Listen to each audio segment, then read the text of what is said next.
Bonjour à tous et bienvenue sur OpenTuto. Dans cette vidéo, je vais vous montrer comment télécharger et installer Bootstrap 3. Il faut savoir que pour fonctionner, Bootstrap 3 a besoin de jQuery aussi.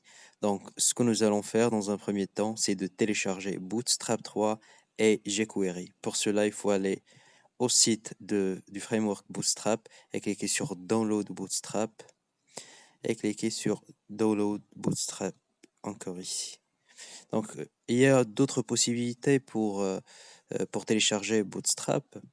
Je vais vous montrer qu'il est possible aussi de télécharger Bootstrap en utilisant ce bouton-là, ou bien la version SaaS, ou bien aussi de télécharger ces lignes de code et les intégrer dans votre page HTML. Il est aussi possible d'installer Bootstrap 3 en utilisant Bower, InMP ou Composer. Nous, on va uniquement utiliser la méthode la plus simple et télécharger les fichiers essentiels de Bootstrap 3. Chose que j'ai déjà fait. Donc, j'ai déjà créé un dossier qui s'appelle Tuto Bootstrap, là où j'ai déposé Bootstrap 3 et jQuery. On passe maintenant au téléchargement de jQuery.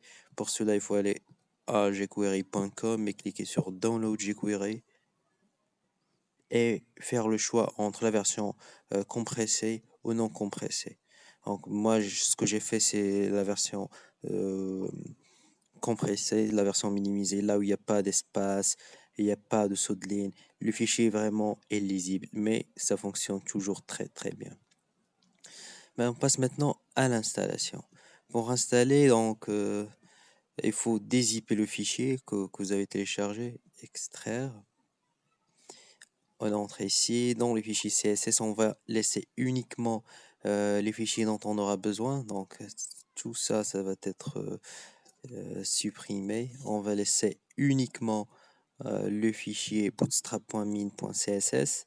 Et pour les fichiers script, JavaScript, on va supprimer nmp.js et bootstrap.js. On va travailler uniquement avec les fichiers minimisés.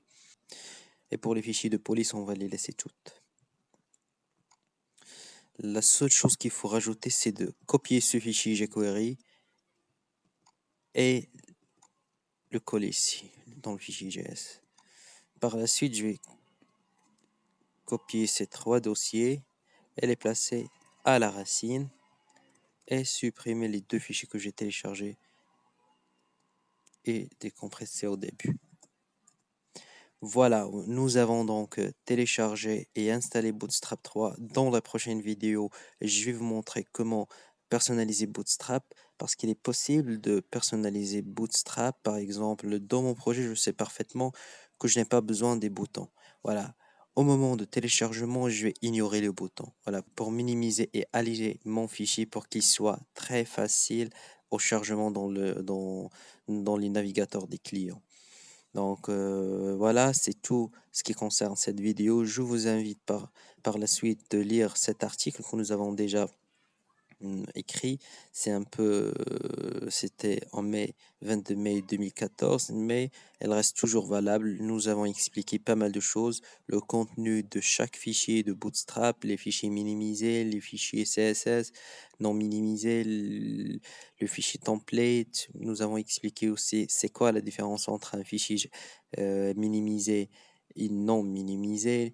Et nous avons aussi expliqué l'utilité de jQuery pour Bootstrap 3 parce qu'il est essentiel pour fonctionner. Il est aussi possible, je vous informe qu'il est possible d'utiliser Bootstrap sans jQuery, mais vous n'allez pas exploiter toute la force du framework.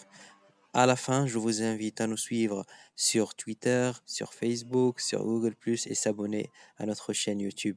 Merci beaucoup et à la prochaine fois.